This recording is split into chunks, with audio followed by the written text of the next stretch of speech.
you've done a lot of creative things in the past in a store. I mean, I think one of the most impressive things for me was you were the only store I knew of in 2003 that had it cross-merchandised. You were able to talk the produce guy into allowing you to do some stuff, and the meat guy, I think, at the same time. We got enzymes in the meat department. So, Right.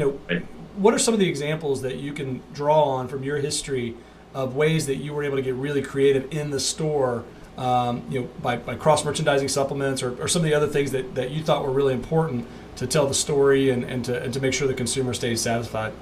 Yeah. So with the nutrition department, it was always my job, my vision to get it outside of the aisle that it was in, whether that be again in produce department, meat, or putting a calcium supplement next to the milk, just to get people thinking that it wasn't always just about the aisle where the pills lived. As companies progressed, and I think the market has progressed, and the customers looking for different things, it's even more important now to get those companies that do food type products into juice bars, in with an introduce a store to the concept. It was a challenge early on to get anything outside of the aisle of whether it be at Aikens or at Whole Foods, and get the buy-in of the other people. But once you start creating that team and the whole store understands the product and the value of the product, they usually come on board, and the support is there for those customers who don't necessarily go down the aisle because they're afraid of all the pill bottles. Right. What do you think is one of the most creative promotions you did when you were at retail? So there's a company, Symbiotics, and they came out with a sports nutrition line that was based around colostrum. It was very hard to market that line, but it was a very good line.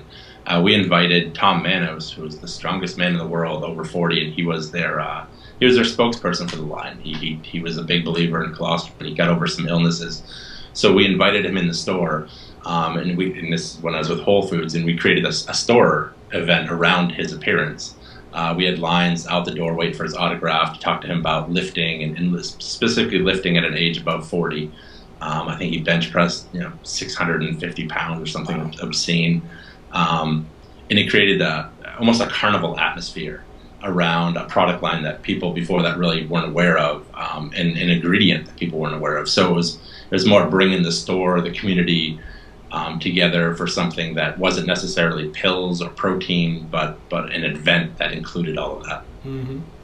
And so you were able to tie the whole store into it, right? I mean, in terms, it wasn't just a supplement event. Was it cross merchandising? Yeah, it was the whole store. It was definitely a lifestyle event. Right. It was it touched on talking about food and talking about lifestyle, a clean lifestyle, and of course for me at the time it was definitely including a supplement brand in there to get that product moving, but it definitely included the whole store. That's a great idea. I just think about all the different demos that get done. Sometimes it's juice in a supplement or whatever, but to be able to do an event around a personality that touches the whole store, you could get really creative with that and really fill up some market baskets and provide a lot of value for the consumer. So that's awesome.